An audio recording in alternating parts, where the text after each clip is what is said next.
The New York Mets were not going to allow us Mets fans to have any excitement here over the past 2 weeks for more than not even a 24-hour span or so. Because after winning Game 2 in Philadelphia there by a final score of 11-4, come to find out a day later, David Pearson doesn't have it. He looks like he had some uncomfortability with his hip groin area that we're going to talk about. And then you see the Mets look absolutely foolish yet again there with their at-bats. They had very limited runner and scoring position opportunity. And when they did have opportunity, they squandered it into absolutely nothing. Outside of a Francisco Lindor solo shot, which unfortunately now that he hit a bomb and a loss, snaps just one game shy of the MLB record from a player to a team statistic of home runs per victory there, where he was on a 28-0 streak there with the Mets. That just ended tonight there with this 7-1 loss, guys. We have so much to break down in our latest New York Metropolitan post-game segment here, and I'm not happy. As you guys are going to see here shortly, I'm going to start to ramp up because there's some key topics I got to get into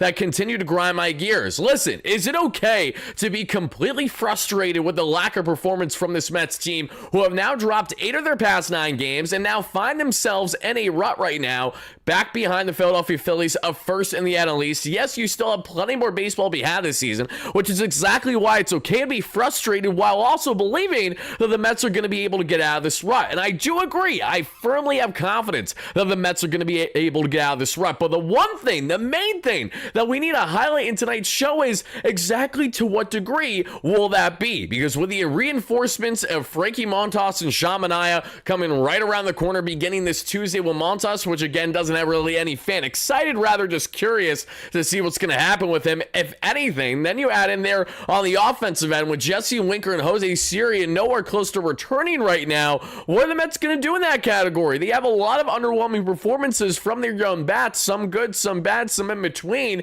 And then you add in between the injuries, the inconsistencies, everybody. What is going to happen now should the Mets find themselves in a rut or get out of it, but have these same exact woes that have absolutely snake bitten them since the start of the season? A lack of hitting with runners in scoring position, while also having a rotation that was expected to regress and has regressed plenty. What has been nothing short of a June swoon for this Metropolitan team. But even with the regression, are they going to be able to get out of that rut? Are they going to be able to have that spark in the second half? The way that we saw a guy like Sean Manaea dominate there in the second half, everybody. And then you look in and then you see the fact that not only is Sean Manaea going to be returning, but you have to wonder there, what are the Mets going to do with any other in-house options? Will they consider someone like Noel McLean at any point in the season, especially in the second half there, if not before the All-Star break? When you think of Jonathan, who dominated yet again, he's proven everything at the Rumble Pony level. He is absolutely going to be sent up there to Syracuse in what feels like the coming days, if it's not already planned already. Or externally, what do the Mets do? Is David Stearns going to dig deep this time around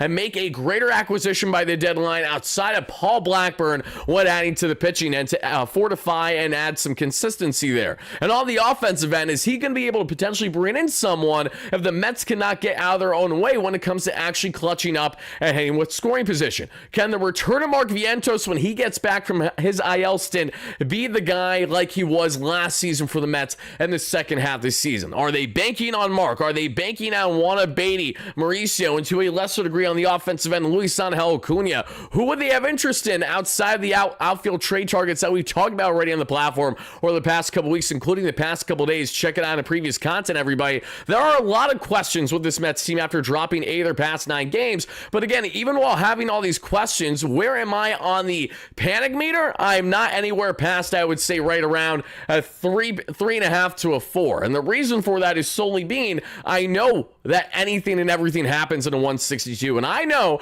that a Mets team that has had these same continued issues can fortify them, can figure them out. But will they figure them out soon enough? And that is a big question that so far has not been answered. It has been a big fat NO on the Mets when it comes to clutching up with runners in scoring position. And outside of leaning on the long ball with a solo bombs galore with 7 solo shots a night ago, their only run today is solo bomb. You want to know what the Mets did in game 1 of this series? Yeah, you you guessed it, solo bombs. Jeff McNeil, Pete Alonso back-to-back. Listen, the Mets going back-to-back and back-to-back games while going back-to-back yesterday, and that's a lot of backs I just said. While that's fun and all, and fun on the wordplay, maybe a tongue twister, it is most certainly not sustainable for the Mets to have success with their offense. Home runs are fun, but you want to know when home runs are great? They're great when you actually have runners in scoring position to drive them in, or runners on base in general, everybody. And so far, that is not the case with them on the consistency front, as an understatement so far this season. So we're going to break down everything that transpired, not only from tonight's very frustrating 7-1 loss here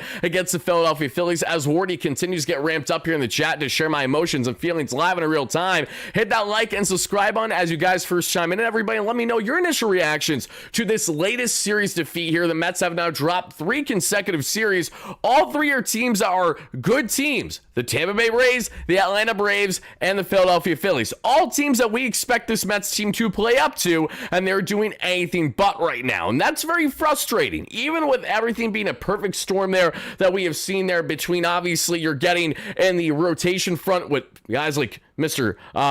in Tyler McGill and Kodai Senga on the injured list and needing more reinforcements and having to lean too much on the shoulders of a regressing Griffin Canning, who, even though I will say wasn't horrendous yesterday, could have been a lot worse for Canning after what was a shaky start to that one in Philadelphia. And then you, of course, have there Paul Blackburn, who we don't want to be leaning on because you have no clue what you're getting.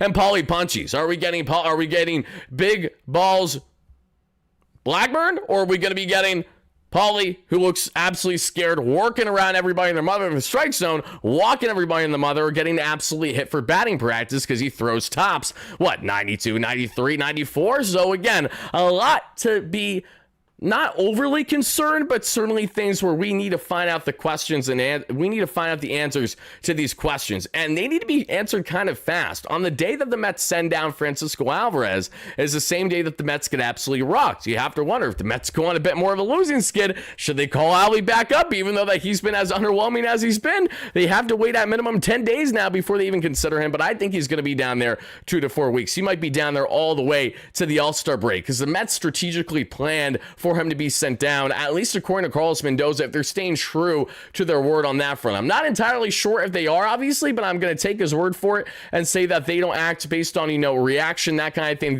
They made that move because that's something that they had planned and felt that now was the right time to do so. Let's see, Needle with the 2 holla. And again, I'm not entirely sure, but we'll see what happens on the Alvarez front. I still believe LGM. I still believe, too. Listen, the Mets won a big game yesterday with the home run galore. They're still well above 500. They're 46-32 to the Phillies at 47-31. They're still right in the thick of this thing. Heart of it, no doubt about it. You can say that while also understanding, knowing damn well that there is a rightful concern right now with this team on the lack of consistency, with this team so heavily relied on the long ball, and that is killing them. It's kind of crazy how the Mets have somehow, some way built their game here in the month of June in similarity to when the Phillies have been, their best, being the big boppers there in Philadelphia, as they love to call it, if you know, between Schwarbo, Nicky C, a little bit of Bohm, a lot of Bryce when he's healthy, but that's a question when he's healthy there. Mr. Trey every now and then. They have a lot of home run hitters in that lineup, but the biggest, I think, Achilles heel in the past for that Phillies offense has been because they're so swing and miss, it has been their demise. And now we're seeing with the Mets right now, they're hitting the bombs, but because they're not clutching up with guys on, this continues to be their demise. Then you add in David Peterson, who again, it looked like he had some uncomfortability in his hip area. We're going to make sure to check out post-game that there weren't any remarks to suggest that he's injured. Like I said, I don't believe that he is, but he looked a little uncomfortable out there, which was, again, in direct tandem with why Peterson gave up 5 runs in his first 4 innings or so uncharacteristic of David Pearson. And I was genuinely kind of shell shocked. I'm like, listen, I know that anything can happen in a baseball game, but David Pearson has a top 11 ERA in all baseball since he returned from injury last year with that surgery in June. So bearing that in mind, a 2.77 ERA since then, and he gets rocked like this in Philadelphia, it had me by surprise. I can't lie to you guys, but we have a lot to get into in this one, everybody. So before we rapid fire and break down everything that transpired in this ball game 1 through 9, as as well as the key takeaways from the series, the good, the bad, and the ugly. Please make sure to smash that like and subscribe on your way in. We're going to do a quick roll call for all of our amazing members in the chat here in just a second, but I also want to give a big shout out here to our amazing sponsor at BetUS that has you covered with all of your sports betting needs. Everybody, please make sure you guys bet responsibly. Should you in fact dabble or get involved, do not partake otherwise, please and thank you from your guy Wardy. And if you guys want to partake in the casino as well, you guys can here. And this is the graphic I want to show you guys, not the other one, because that was from a previous matchup there against the Braves. But BetUS, everybody, utilize our promo code YouTube150. That way YouTube get a 150% bonus on their first deposit, $125 on your second and your third, up to $2,000, whatever you guys want to bet on. And as you guys can see here, they have Pete Alonso home run props right now, minus 150 for 35 to 37 home runs. And I think Alonso's gained more than that this season. 31 to 34 plus 175. I 100% agree on the plus, because that is going to be losing money for anyone, in my opinion. 38 or more is where I think Alonso will fall this season. I think he's going to have a red hot second half, especially 225 on the plus. I'm taking that. That's an easy money if you ask me. So if you guys want to play a home run prop like this, we also have ones with Lindor and other Mets batters. Check out again betus.com.ba today. But all right, guys, let's do the roll call now. How we feeling, everybody? How we looking tonight? I'm seeing a lot of, fire Eric Chavez in the chat tonight. So after the Mets score 11 runs yesterday, all it takes is a loss and another series defeat for you guys to turn on, as a surprise absolutely nobody, the Mets hitting coaches. Again, not shocked. This has been a commonality that we've seen even with the Mets having their winning ways all last summer for the most part, and obviously for a good chunk of this season. OMG in the chat, how are we doing? William, Alvin, great member, how are you? Dave Kaplitz, my great friend and member, how are you? We got Hines, great member in the chat. We got Rebecca Allen, great member in the chat. We got Alvin, great member in the chat. We got Care Bear, great member in the chat. Going up the list here, we got Danny, how we doing? We got Chris, how we doing? We got Cher, how we doing? We got Killa, how are you? We got Daniel Caps, great member. Juliet Hawkins, great member. We're going up the list here. We got Care Bear, great member. PB9, great member. A Needle, thank you again for the donation from earlier. Eric Douglas, great member, going up the list here. All you guys, come on. We got Mike, how we do? We got Peen, we got Alvin, great member. We got Lou, we got Eric, we got Zach Flagerton in the chat. We got Eric Douglas, great member, if I didn't say him already. We got my guy AJ with the $10 holla. Thank you so much for that. All you guys chiming. And again, I want to hear from you guys. What is your level of frustration and concern with this team right now, guys? I want to hear from you, because right away I'm going to tell you, frustration level after a loss like this, it would have hit 10 times worse if the Mets were still on their losing skid. Even though that they lost 8 of their past 9, knowing that they at least broke the cycle slightly yesterday and made this slightly more palatable, but still very frustrating. And I would say my frustration level with the Mets currently is at least a solid 7. When it comes to, however, my concern level and my panic level, that's more right around a 3.5, a 4, because we've called out from the absolute start of the season what the biggest Achilles heels and woes have been for the Mets, because we expected pitching regression. Miss me with the nonsense if you guys were one of those fans that thought that the Mets would be able to sustain this all season long without having some guys naturally drop due to injury, or some guys dropping because the home run rate goes up, because again, a Griffin Canning ain't going to be a star every single time out there for you. Whatever it's going to be, we expected flows of the 162. This is the flows of the 162. If you are a baseball fan and don't understand them, then I think you are an even newer fan than myself, because I've not been in the game nearly as seasoned as my 20 plus year old baseball fans, 30 plus, you name it. I've been in the game for a little bit, but not as long as my seasoned vets out here. But even I know damn well the flows that come with a season, and how you can sustain significant injuries for periods of times, and that may still only impact so much on your actual regular season. As Ron Darling always states, everybody, you got to win 60 games and lose 60 games. What you do with those remaining 42 or so is up to you, and that's what separates good teams from great teams. There has absolutely been a lot of flaws with this club so far in the first half of this season, leading you to believe to say that, yeah, this team's good, but I'm not necessarily sure if they're going to be able to get over that hump at playoffs start tomorrow. And I wholeheartedly agree with you. I can't say in confidence that the Mets will get over that hump, because they have clear flaws with their rotation. They have clear flaws with their hitting approach there. They have clear flaws there on the defensive end with a lack of consistency. They have now a question mark as to what their consistency will be on the catching end, as Francisco Alvarez has been as underwhelming as he's been, with the exception of that 400 450-foot home run yesterday. So yeah, a lot's going on right now in Metsland, everybody, if you couldn't tell. AJ, thank you so much for the $10 holla. AJ in the chat states the following: the fact this was a nationally televised game sucks as well. It's always ESPN. They are always set up for Buster only to try to do the choppy, do the gritty, all on our graves. That's just how it is, unfortunately. But thankfully, this was also one of the final broadcasted games there by that specific network with the Mets, because their contract is coming to an end after this season. Why would someone from Nebraska or Montana root for the Mets if this is the performance you're getting from them? Oh, 100%. Yeah, it's not an easy thing to kind of want to hop on the bandwagon. And two, why would they root for them? Exactly. It's a great question. And I think in the case of the Mets, listen, they are a more popular countrywide team because of the hype with Steve Cohen in recent years, because of, honestly, I think a lot of great work being done in the media and with creators, including, I feel like, myself, as well as so many other amazing people greater than me, as well as in the same contingent as me for the most part, and even people that are smaller. We've done a really good job and getting the word out there with the Mets. So I can see why people want to hop on the bandwagon at the same time. But AJ, I do get your point, and I especially do understand why it sucks when it's a game like this televised, and then the Mets could absolutely curb stomp the way that they do. Maybe, some fella there in Nebraska today watched the Mets for the first time, saw them get curb stomped, and now they're like, oh wow, the Mets must be trash. And honestly, as of late, you wouldn't be wrong, but I think as an overall group, that isn't necessarily the actual story here. Okay, guys, let's get into this one. Aaron Jacobs, $2 holla. Thank you, Aaron. I'm just happy this happened before the trade deadline for sure, but this is the one counter I will say for all the people that are like, oh, I'm so happy the Mets got this out of their system now and not later in the season. The one problem that I have with that comment is assuming that this can't happen again.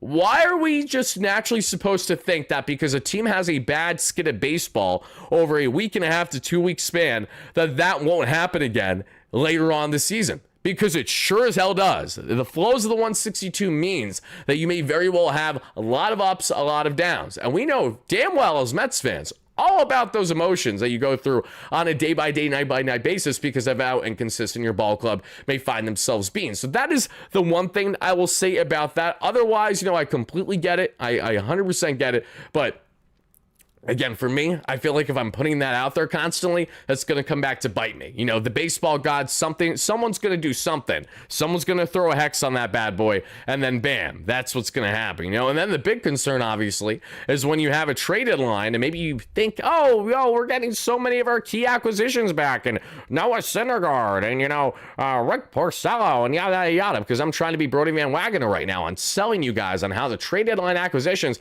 by players returning from injury will be just as important, if not more important, than the Mets actually making any moves themselves. So then when you rely on either smaller moves being had by the deadline, if not none at all, and then you have significant injury happen post-trade deadline, well, then you're really in a pickle. There's only so much you can do at that point outside of maybe considering in-house options, whether it's guys on the prospect end or even guys there on the minor league front, but you're kind of screwed otherwise. And then if you acquire anyone there after the deadline, you can't utilize them in postseason play if you had interest to do so. So there's a lot more to this as well that, again, for sure I want to highlight. And Daniel, what was so funny?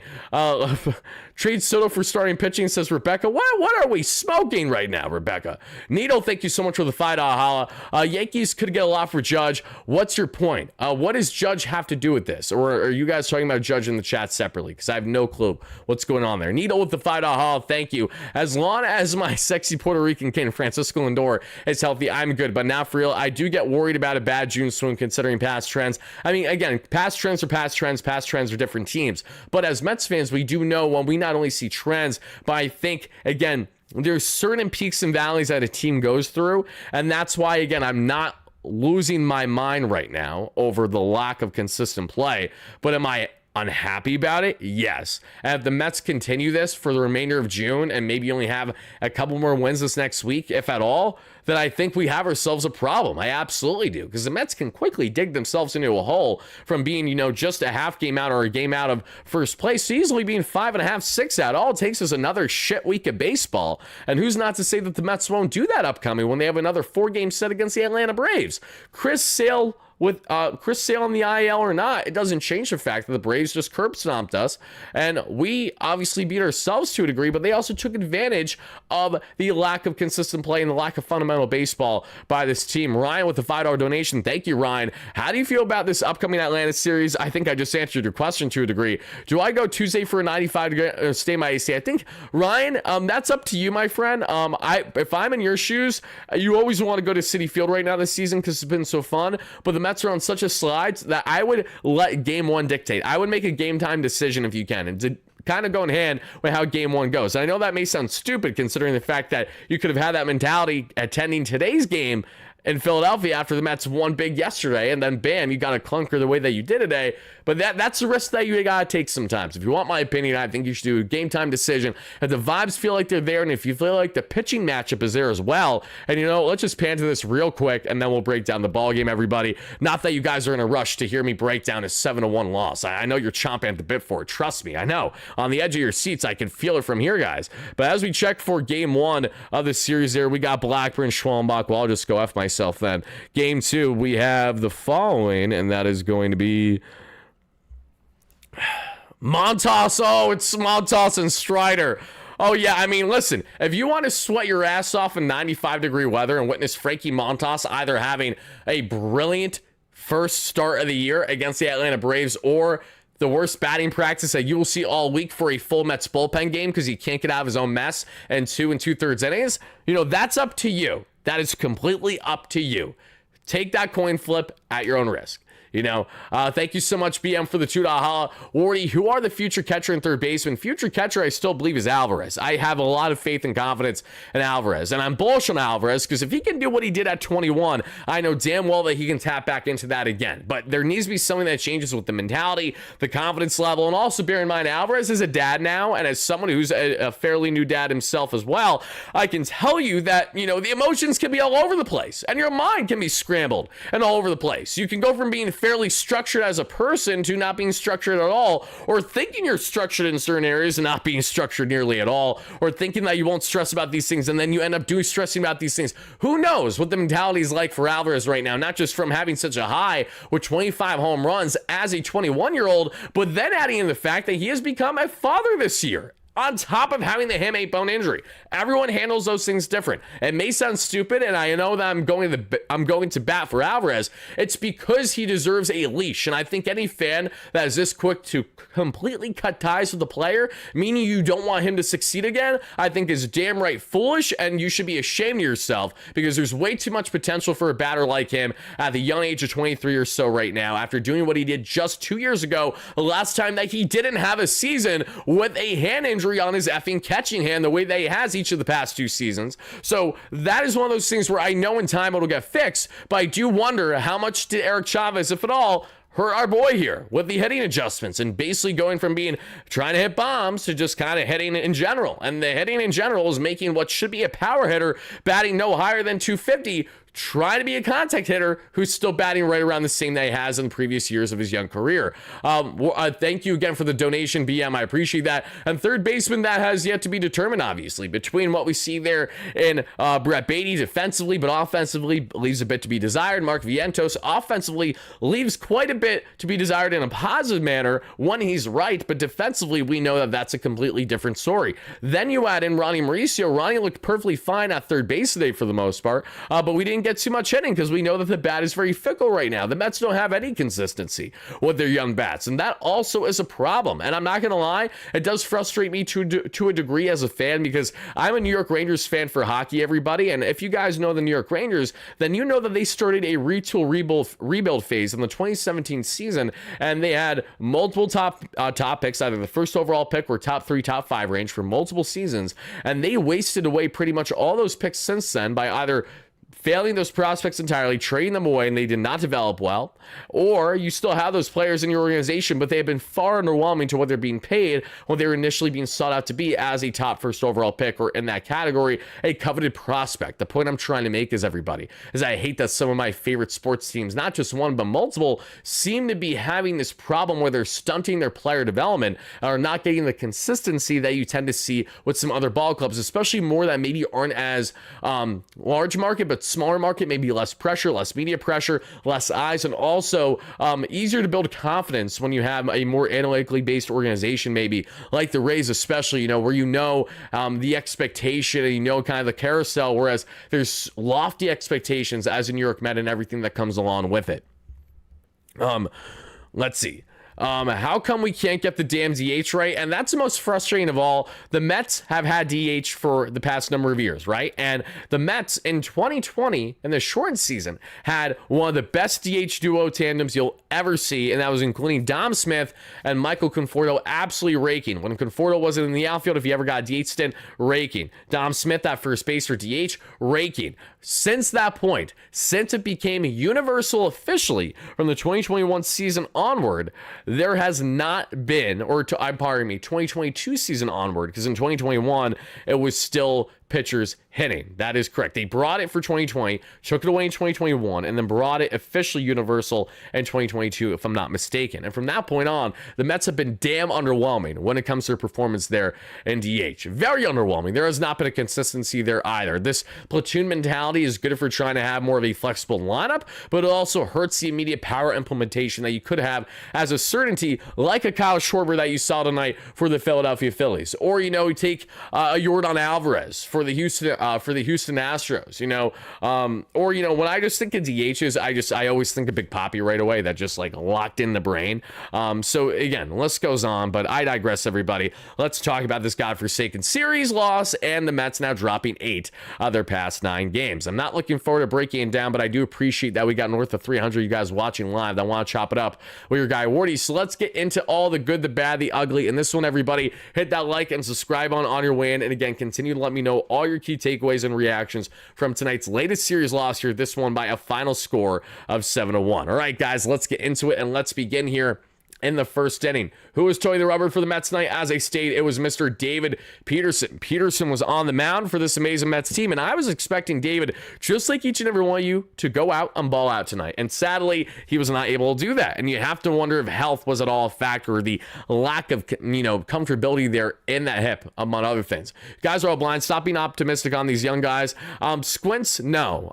Miss me with the nonsense on stopping optimistic on the young guys when you're the same fan who probably wrote off an IFA signing of Francisco Alvarez because maybe he was batting 230 in the minor leagues at some point. Like, I hate that kind of remark personally, because there's so many batters that go through ebbs and flows throughout multiple years before starting to break out, right? Like, Luis Torrens was finally impactful at the major league level, and that took how many years of grinding down the minor leagues that we saw before he had that opportunity with the Mets last season? And then you had an Alvarez waited 2 years ago. We've seen the potential. I'm not saying we've seen that with every player, but we've also seen the potential of Vientos last year too. Nor am I saying that these things will be sustainable year in and year out, but the idea that the Mets and us fans should not have any confidence or belief in the young players, I think is just damn right foolish and pretty nearsighted, if you ask me. It just doesn't make sense. It's closed-minded is really what I'm trying to say more than anything. I give it a little bit more of a leash. If we're here again a year from now and all these players that we're talking about still are in the exact same spots than they are,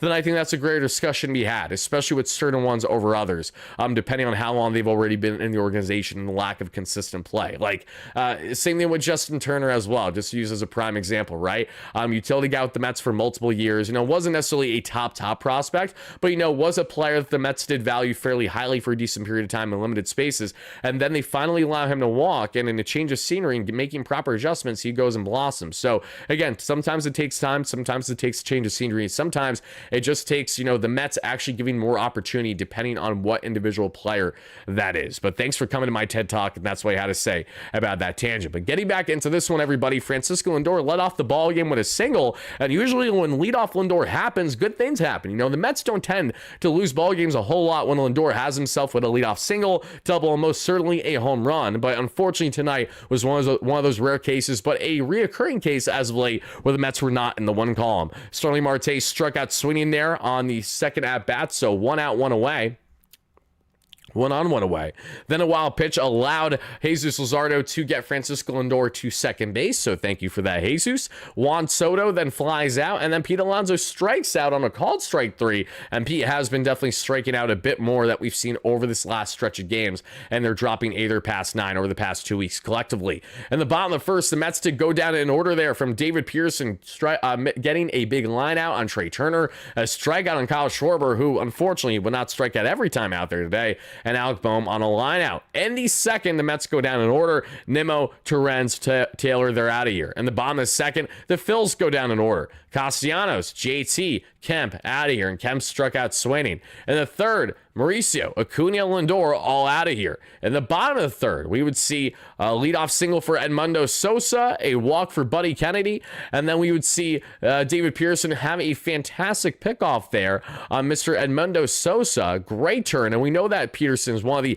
faster man on the mound there to get a pickoff from a guy trying to steal between first and second, especially. He does a brilliant job at that. And then we see everybody afterwards, Johan Rojas ground into a force out, and Rojas would make up for the pickoff there for Sosa because he would in fact steal second base, his 9th stolen bag of the year, but thankfully that's all she wrote there for the inning as Trey Turner struck out Swaining. As we then get to the 4th inning, everybody, we would see Juan Soto get on with a 1-out walk, Brandon Nimmo there with a 2-out single, so runners at first and second, a runner in scoring position for Luis Torrens there, who's batting for the Mets today, that we saw in the 6th spot today there in the lineup. He unfortunately did not record a hit, and he grounds into a force out, and that does it there for the inning. In the bottom of the 4th, we see Kyle Schwarber lead off the inning. David Pearson, lefty-lefty matchup. But what happens, everybody? Sadly, batting practice happens, and oh, baby, was it destroyed. Because David Pearson, I love David, but he hung a slider middle against the man that you simply cannot do that to.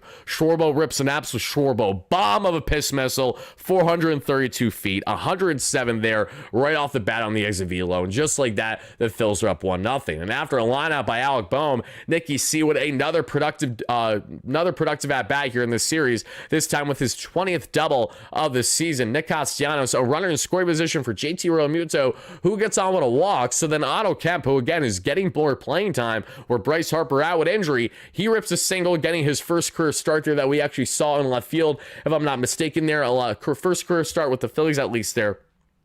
And then Edmundo Sosa kind of blows it open early. Very unfortunate there. What do we see there, everybody, though? And this cannot be understated. The half inning prior, before this blow-up happened, for David Peterson, he was stretching out more of his hip area, if I'm not mistaken. So that is something to bear in mind in the context of how much of it all did that factor into things. Because when Sosa ripped this baseball, folks, it was another hanging slider right down the dick. It was middle, 84. Sayonara, see you later. It's out of here. Sosa's going to eat that up for breakfast as a righty batter, and he does. It's 110 off the bat and 430 feet. These were not soft hit baseballs for home runs. These were big boy home runs off of David Pearson tonight, which really sucked to see, because that was only Sosa's 2nd home run of the season, everybody. And right away, that made things 5-0, Mets down. Then we see Buddy Kennedy strike out, Rojas with a 2-out walk, and then we see Turner with a single. And so again, it goes around. More guys on base. And then what happens? Kyle Schwarber finally flies out. When, mind you, Schwarber started the inning and he finished the inning, guys. They went through the entire turn and the Mets lineup against Pearson there in the 4th inning. Very not so fun. Then we see in the top of the 5th, the Mets go down in order, because of course they do. Between Taylor, Mauricio, and Acuna, especially Ronnie and Acuna struck out back-to-back. Didn't love that. And that you saw the lack of experience with, because Acuna got the rare start today at second base with Mauricio at third base. And I was initially hyped up and I was initially happy to see them in there. But Mauricio, again, we know that he's just so raw as a player and has more polishing to do, which again, I expected. I wasn't expecting him to light the world on fire when he got here. I just knew that him getting a call was inevitable due to the injury, and also knowing that, the Mets needed someone. But apologies, folks.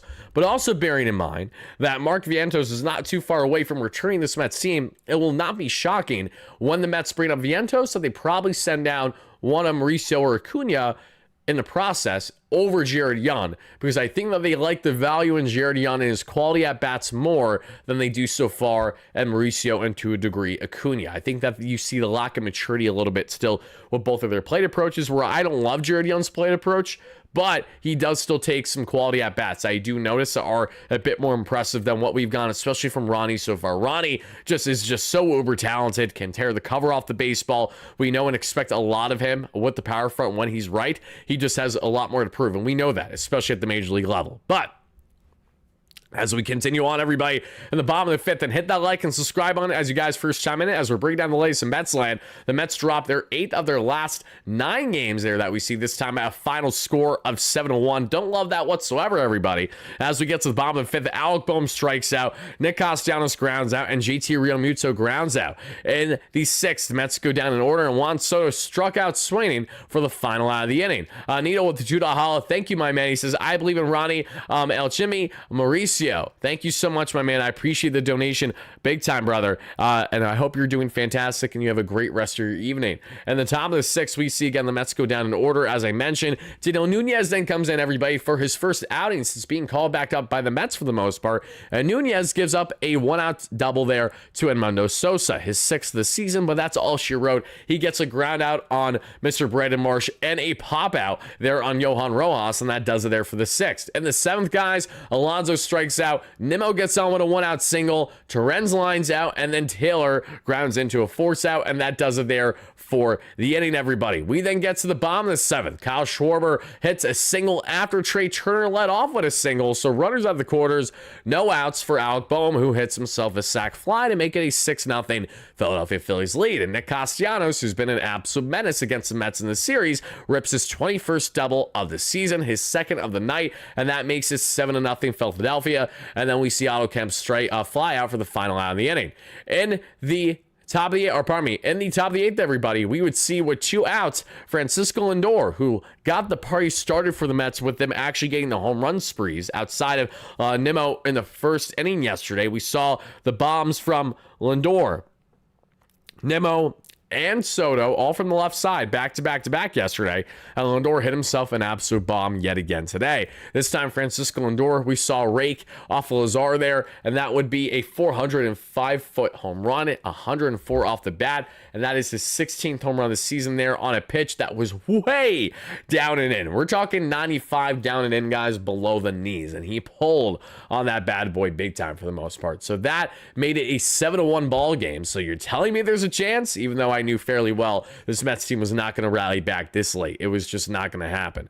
It's over. I don't know what you mean by that, YBF. If you mean it's over on the season, then I got a bridge to sell you, because you are as closed-minded as the next schmuck who just started watching baseball yesterday. You guys are the same fans that certainly turned off the TV and thought that there was no reason to watch Mets games again last season after they were 11 games below 500 in the month of May. I come across you schmucks on a daily basis. That's okay. Sosa called out and strikes there in the bottom of the 8th. Rojas as well for a 1-2-3 in the 8th inning. And then we see the Mets go down in order between Sanger, Alonso, and then Yun, because Sanger came in later in the ball game, and so did Yun. He came in to pinch hit for Nimmo, and it was a first pitch flyout to end the ball game. The Mets go on to lose this one, everybody, as I mentioned, by a final score of 7-1. Not a lot to love with how the Mets have not been playing well as of late. Seriously. Let's see if Pearson's even hurt. Care about, I don't know for certain if David Pearson's hurt. You're absolutely right, and I do hope and believe that he is not, so that's a good thing, obviously. But I do want to just make sure, actually, I'm double checking with the reports right now to make sure that there was nothing said by Pearson on the uncomfortability. Okay, this is what David Pearson had to say about what gave him trouble in the 4th inning, and I quote, I don't know if they made adjustments or whatnot, but I didn't execute enough pitches. The ones that I didn't execute the way I wanted to, they took advantage of. I mean, a very, very standard answer from David Pearson. Not going to give you anything. So that's about that. And yeah, I don't really have anything else for you guys on the Pearson front. So again, I think he's okay health-wise. I was just trying to come up with a reason to a degree as to kind of how that inning happened. I know you're not going to be perfect every single time out there. We all understand that you're not going to be perfect every single time out there. But Pearson has been damn close to like nails pretty much every time out there for the past calendar year. And when you've done that for a calendar year, you have built an expectation so much so that when you give up 5 earned runs in your first 4 innings, that we are kind of shell-shocked to a degree, even with the bad and certainly the ugly, which has been the Mets dropping 8 of their past 9 games. Jacob, how are you, my man? Happy to have you in the chat. Mr. Bertuzzi. Madeline, how are you? Let's see in here. Rebecca, how are you doing? We got Big Pomp. How are you doing? Michael Valenti, Cobalt, Jess, Sharon, GoodTube, how are you? All you guys, Gorilla in the chat going up here. Gerald, my man, how are you? We're going to get to some more Mets numbers here in a second, everybody. Let me just pull them up. In the meantime, I know I asked this earlier, but I'm going to ask again.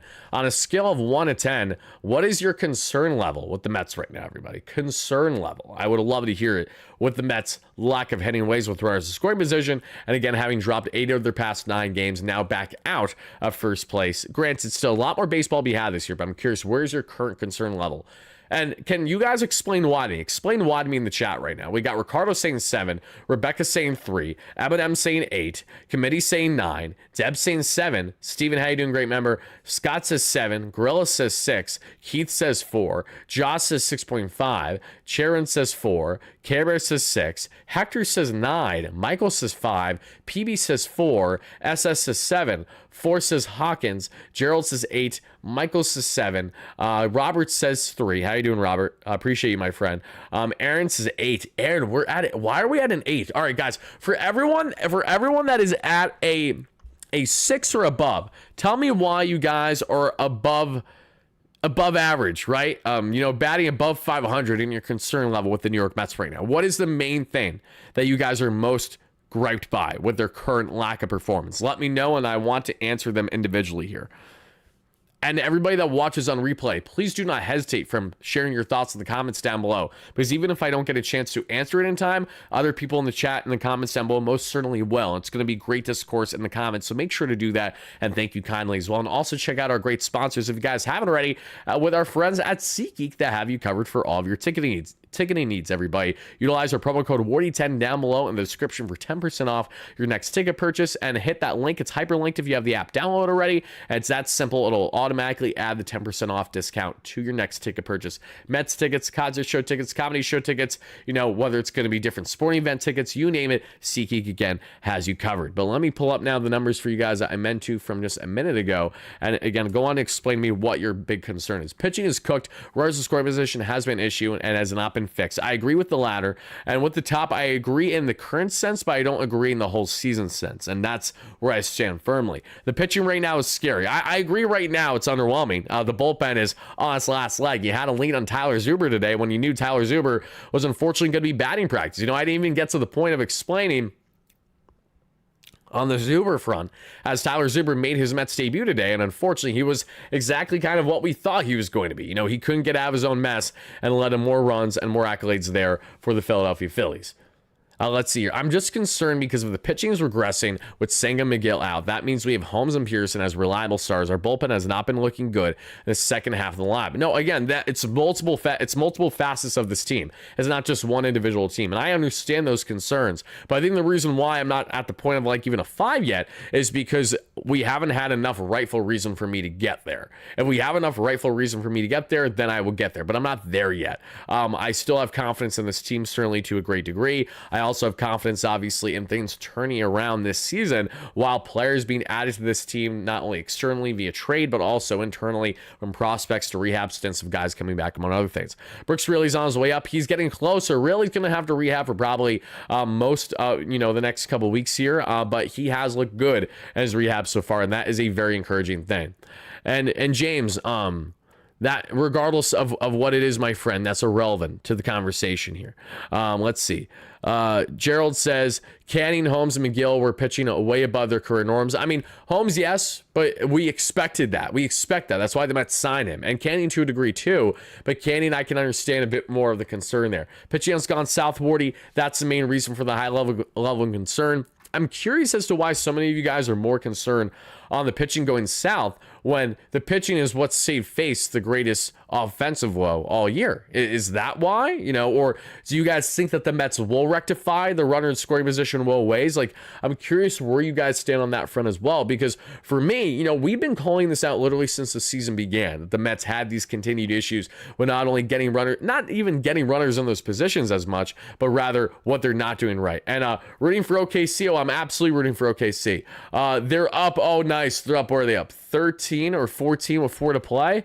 Also, I called the Rockets trade, by the way. What was it, like a week ago, or at least, or close to? Someone asked me on the channel who I thought is going to land KD. I said Rockets. I've had him going Rockets for the past year plus. That's the one flex I'm going to flex on you guys, because KD, I just had the writing on the wall because I knew how well the Rockets were building their team. They have a perfect blend of youth movement as well as veteran leadership. And I think KD is going to help kind of take them over the top for next season to actually be a true contender, as well as, now Mr. Green gains out to the Suns. Kind of crazy. I hate how the Suns are constructed. I think that they're just completely screwed. I don't think that they've been structurally sound at all since they had Mikal Bridges, Devin Booker, DeAndre Ayton, and Chris Paul. More of that core group. Since that core group has broken off, they've been in flux, and I really don't see how they're going to get automatically better.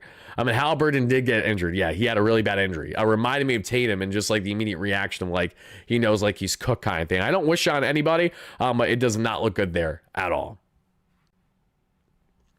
James, I don't know why you need to talk about yourself so much in the chat, my friend.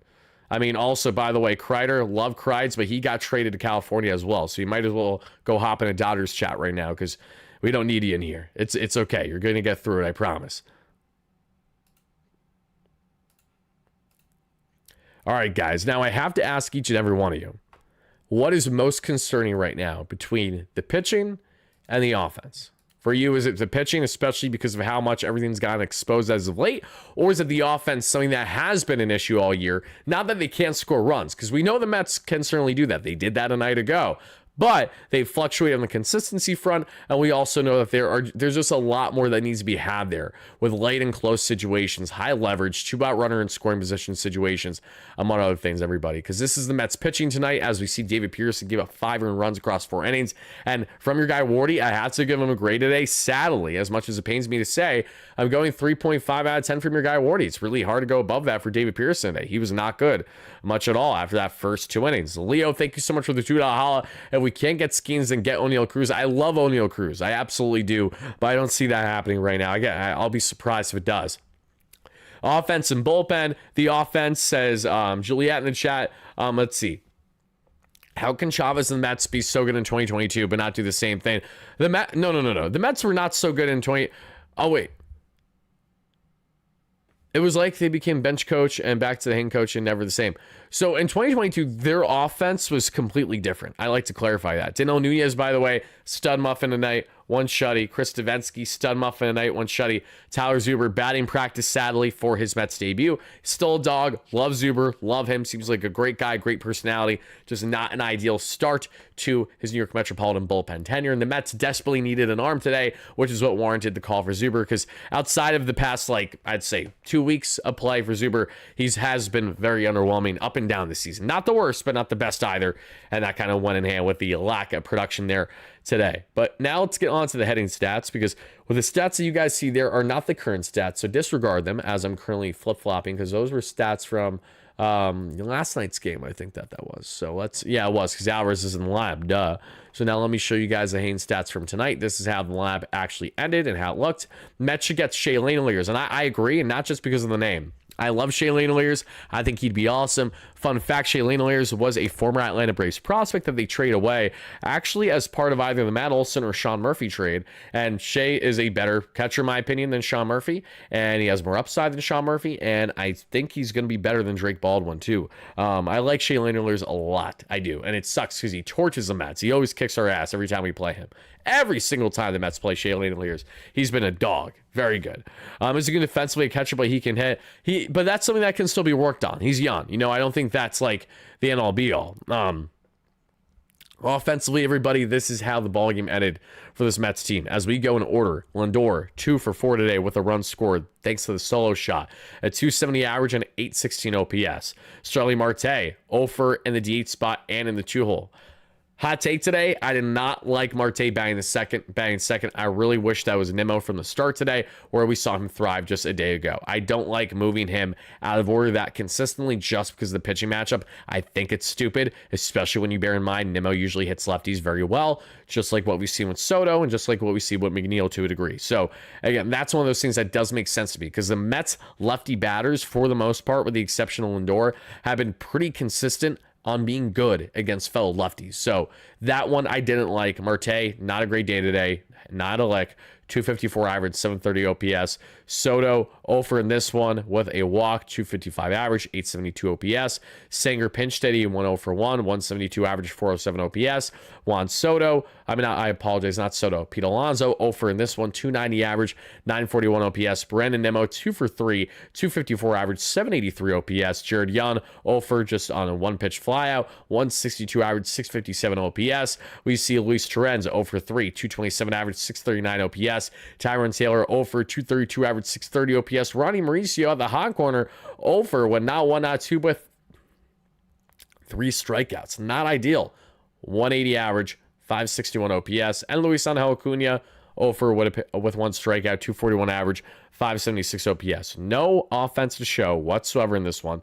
The Mets were out hit 10-4, and the expected batting average was 272 for Philadelphia versus 220 the New York Mets here, everybody. So now getting back to, because I want to answer a lot of what you guys are saying here for a second, and I do, okay, good. I did not give you guys the jump scare, but I do realize I'm on the wrong slide, because that was from earlier when the Mets sent down Francisco Alvarez, because we broke that down in a video earlier today, and we can talk about that a little bit more if you want, and I just gave you guys a jump scare there by accident. I sincerely apologize. I am a schmuck, and by accident, I tend to do that, which is just my intro runs for a hot second because I didn't close it in my little tab when I got back to the main slide. So shame on me. I apologize if I just bursted your eardrums or scared you for a second. That's all on your guy Wardy.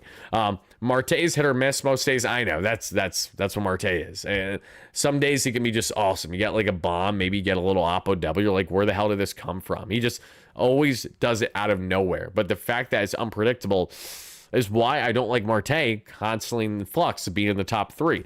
Marte has not done nearly enough consistently, in my opinion, to warrant being consistently in that 2-hole. And he is consistently in that 2-hole right now every time the Mets are facing a lefty. And I think that's a stupid move by Mendoza. I also think it's a very stupid move by Carlos Mendoza to continue to make these, I don't even know if I want to call them decisions, but not do enough is the right word. Like, there's something missing. There's still something clearly missing with the approach of this team and how they need to be rolling. Because yesterday was a very fun game, but it's not a sustainable game for them to have success. I'm wondering, what is it? What are those conversations like? And I wish I could be a fly on the wall. As much as you hear about things, as obviously you hear things through others in the industry, not only reported, but things that aren't reported. There are things I know about and hear every single season when it comes to players the Mets have interest in, or things going on internally that I just don't speak on because it's not my place to, because I can get in trouble for that. Because again, there are other people that get paid and the big bucks to actually report on those things. And they go out of their way to make sure that they can report on those things because they make sure that they can cover those people, among other things. So, without getting more on a tangent there, everybody, I can tell you that, this Mets team especially, there's a moxie that's missing. And there is a lack of, I don't just want to say clutchness, because the Mets have had some really nice wins and some nice clutch hits this year, for sure. But for what their lineup is deemed to be on paper, and for what they have shown the flashes of so far this season, you would think damn well that they would be more sustainable with the runners in scoring position approach, where they most certainly are not at this point in the season. And that is frustrating, in my humble opinion, especially when it's been to this degree for this long now, because the Mets are, what are they again on the record? We are 46-32. So we played 40, 50, 60, 70. We played 79 games already. And pretty much half the season's out. And we're in the same exact category that we were in for the most part a month and a half ago, when we were complaining about the exact same thing. From the first month of the season, when we were complaining about the exact same thing. You guys catch my drift here? This has been the exact problem for them throughout the entire thing. And that's why, and this is why I told you guys, this was my level of concern heading into the stretch. And for anyone who predicted for the Mets to win no more than one game in the first two series of this 3-series gauntlet against NL East rivals. Congratulations on being the pessimist, because sadly you were right. There's just a lot of things right now that in the interim, especially with the pitching rearing its head, we saw this from a mile away though. This is where the constant call-outs of, the Mets not hitting well with runners in scoring position is going to be a problem once the pitching comes back down to earth, more than likely. Unless they remedy this themselves, they're going to have an issue once we finally get back down to earth. That is what we have now, everybody. And because we're in that spot, are the Mets going to find themselves over the next week in the win column? Are they going to have a successful week of baseball with 4 games against the Atlanta Braves, and then you're in Pittsburgh? And we know that there have been a lot of hectic things that have happened against the Pirates in Pittsburgh, especially the past couple of years. And I don't love the vibes usually when the Mets go to Pittsburgh at all. So it's crazy to say, but it feels like a trap series. It really does with the way that this team's playing. Because on one hand, the Mets have played very good against teams below 500 this year, but at the same time, the Mets have also had an act lately for playing a little bit down at times to their competition. Like when you look at the previous stretch for the Mets prior to their 6-game winning streak and then losing now 8 of their past 9, before that, the Mets had the gauntlet of the Dodgers for 2 series where they won the first series at home, and then they had the White Sox and the Rockies. They won both those series, but neither of those series were really impressive series performances by the Mets. They just won them, even though they should have been a lot more blowout victories than anything else. And then you had the Dodgers in LA that you split for 4 games. And now you had Colorado, where you, of course, swept again, which was great. And I apologize if I said the Mets won 2 out of 3 in against the Rockies the first time, because they did sweep the Rockies first. They swept the Rockies' entire season series, if I'm not mistaken. But they did look better in Colorado, but that's also in Colorado. So it's bearing in mind that context. And now leading up to this current state of the team, I think having Winker once he returns is going to help with the vibes.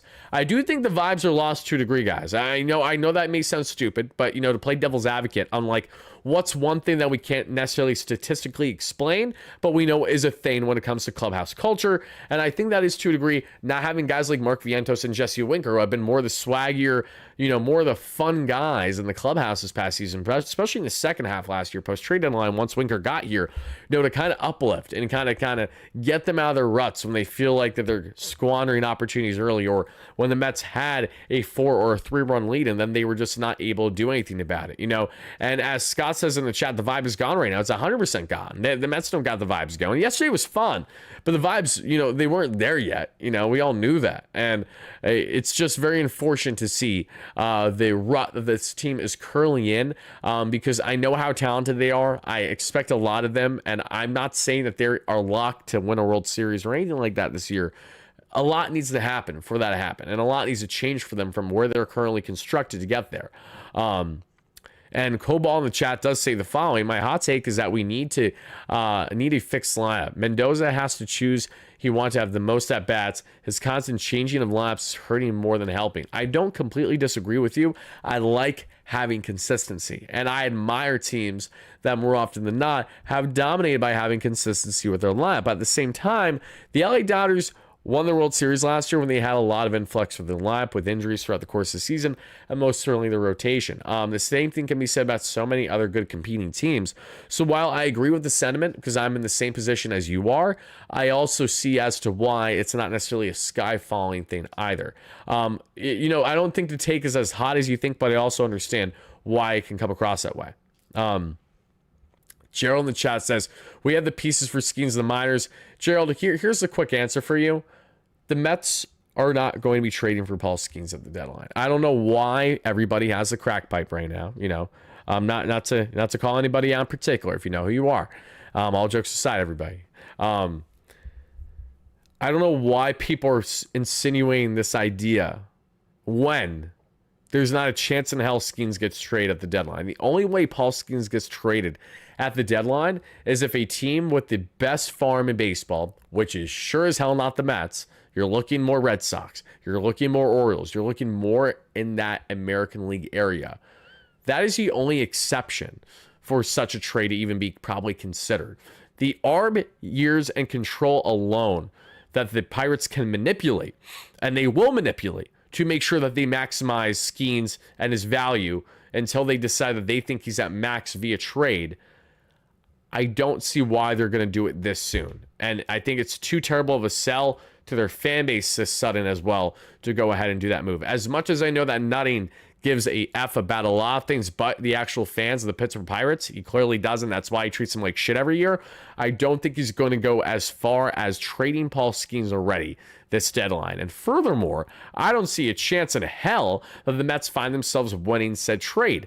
What makes you think that the Mets would at all find themselves in the category that they're going to land Paul Skeens when they're the same New York Mets that couldn't even get past preliminary discussion for Garrett Crochet for the most part because their farm was not nearly to the liking of a team like the Red Sox, who still have a ridiculous farm, or a team like the Baltimore Orioles, who have a ridiculous farm and current young MLB ready talent, right? There are teams with abundance, whereas while the Mets can give up more pitching prospects, you can't sit here with a smile on face and confidence and tell me that the Mets have some of the best offensive prospects in baseball. That's bull. That's a complete lie. With the exception of Jet Williams, they don't have a lot in the MLB pipeline 100 right now. Even while we have, expectations, with the Elian Peñas down the road and, Jesus Baez and, I love me some Nick Morabito, Ryan Clifford, Carson Benz, you name it. There's plenty. That does not move the needle at all. Doesn't move the needle at all in comparison to what other teams can do if they're willing to do it. And there are some teams I'm sure will be willing to do it because they're in a win now stage. If the Baltimore Orioles had Paul Skeens in the rotation right now with that team control, they would be losing their mind because they're schmucks that don't like to spend either. So that is a team that I actually think makes a lot of sense if they can lean in and give them a haul for them. If anyone can do it, I think the O's are one of those teams that could actually do it. But I go on because I can't stand this Skeen stuff. I'm not underrating our farm at all, Gerald. You know what I'm basing it off of? All the factual universal reporting and what rival scouts have to say. I'm going to be inclined to believe the people that are actually in the industry that are making these things happen from the ratings of these farms and the people that are informed by those scouts to make said lists and breakdowns, that they understand what they're talking about. Because the Mets have a lot of very good prospects in their organization. I think the Mets are 10 times deeper than what they were 4 or 5 years ago. I 100% agree. The Mets farm is not bad at all. You're missing the point. When you have a generational or at least a franchise type starter in his early 20s in Paul Skeens, you'd have to be lying yourself if you think that the Pirates would accept a max trade from the Mets, because a max trade from the Mets is still not the same value as a max trade from other teams with better pools and deeper pools I just explained to you, or more MLB ready talent. The Mets have an abundance of kind of MLB ready talent, but none of them have solidified themselves as much as some, if not multiple players in the Orioles organization have, or what the highs potentially are to a degree, and the Marcelo Myers and the Christian Campbells and the Roman Anthonys of the Boston Red Sox. And I'm not seeing why Boston will go ahead and do that after this trade for Crochet, just making my point. If they had interest, it's a different discussion. You don't even go there. See, Ton, Clifford, Jet, all blue chip prospects. I love them, but it's not enough. Mets fans can't comprehend this because we got to take the bias cap off right now. They're great prospects, but they're not the best in all baseball right now. You won't know, Steve. I know. It's hard to grasp. I understand that, my guy. It's hard to grasp, but in all seriousness, this has been a fun discussion, though. Ricardo, Wardy, I'm starting to think some of our young players are a little overrated. They are, for sure. I mean, for sure. Drew Gilbert has unfortunately kind of fallen off a cliff in his universal rating in the organization over the past year and a half plus. And the initial concerns with Gilbert were kind of that this would happen. Not just on the health front, but also on his adjustment to pro baseball. And I like Drew a lot, but he has a lot more work to do there. Jet Williams, I love Jet Williams.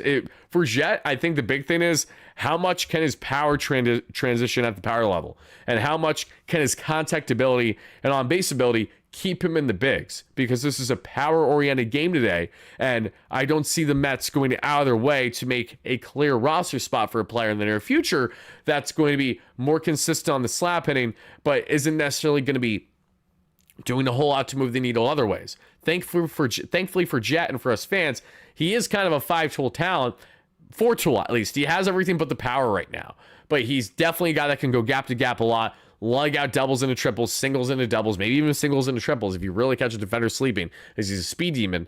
Right around my size and Jose Altuve's size as someone who's interviewed and met Jet in the past. So he's definitely one I'm excited about. Carson Bench is the bat I am the most excited about currently. I think he is the most polished and the most MLB ready once he gets here, as kind of bizarre as that sounds to say. Carson Bench, I have lofty expectations for once he gets to the bigs, because I think his transition will be slightly smoother for a guy who played college ball the way that he did. We'll see what happens, but I'm excited about Bench. I think that there's a lot of upside there as long as he continues to develop the way that he has right now. KCB with the $5 haul. Thank you, Casey. Mets had 2 hits with runners in scoring position all series Saturday. Was fun, but it didn't show any improvement in the actual problem. Lack of scoring is scary. It's been there all year long. Oh, 100% Casey, and that's what we talked about in the live stream yesterday. Was exactly that. Was that home runs are great, but it doesn't change the fact that the Mets still clearly have a problem here on the consistency front with hitting with the runners in scoring position. They've been brutal. Mets have 12 prospects with WRC plus over 140, and that's awesome. And again, you guys are still not understanding what I'm saying. I don't want anyone getting to the point of thinking that they need to defend the farm like I think it's bad. I can't say enough how much I do enjoy the Mets farm, and it's one of the better ones now in baseball. But it's still not the best in comparison to some others, and they were throwing out a max trade for Paul Skeens. That's a fact. It's okay to comprehend that while also knowing damn well that the Mets have a lot of prospects to be happy and excited about. I cover the Mets prospects on pretty much a nightly basis. I do know a thing or two about their farm and how they're performing. And universally in their farm right now, I've never seen in my north of 5 years of covering this team how this much success from Low A and St. Lucie up to Syracuse right now. It has been every team outside of the Syracuse Mets have been dominant for the most part this season. They've looked awesome. Colin Houck, big news on him that we'll talk about in our future video as well, that I'm so happy about, who was as underwhelming as he was a year ago in his first year in pro ball as a 2023 first round pick by the Mets. He's really picked it up this year, and there's countless other stories as well. Let's see here. Baby Mets Generation K, there you go. I think the Pirates will decline any trade for Skeens. Yeah, right now I tend to agree with you. I think the only way it even gets sniffed is if like the Red Sox like throw their entire big 3 of young studs on the offensive end, which would be so counterintuitive on their end for Skeens. Otherwise, I really don't see much of a conversation being had. Tim says, the cure for Mets runners in scoring position woes, let no one advance past first base. I love that. I actually love that, as a matter of fact. All right, guys, let's just put caution tape up at second and third base. Let's just have them play only at first. So we got to drive them in from first, guys. I know we can do it because we've done it a lot this year.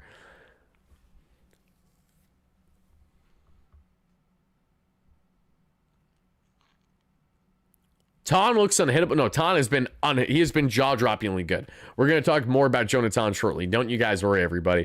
I'm really, really looking forward to talking more about these prospects and just kind of getting into now this Mets team because, unfortunately, again, dropping a game like this is far from ideal, but is it the end of the world? Are we in panic mode, like scream your head off type thing? No, I don't think that we are currently in that spot yet whatsoever. I do think, however, that the Mets are currently in a spot where if they continue this rut for the next week and a half, 2 weeks, they're really going to be setting themselves up hard where they're going to have to really climb themselves back up. And not that they can't do that, but shit, for a team that was like 5.5 up, what felt at least once, if not twice already in the NL East this year, I expect this Mets team to be top dog in the NL East with the way that they performed this year. Why? Because the Mets were top dog in the NL East, winning a shit ton of baseball games, pardon my French, earmuffs, kiddos, all while not playing their best baseball still. All while not having Sean Manaea or any production, if you get any this year, from Frankie Montas.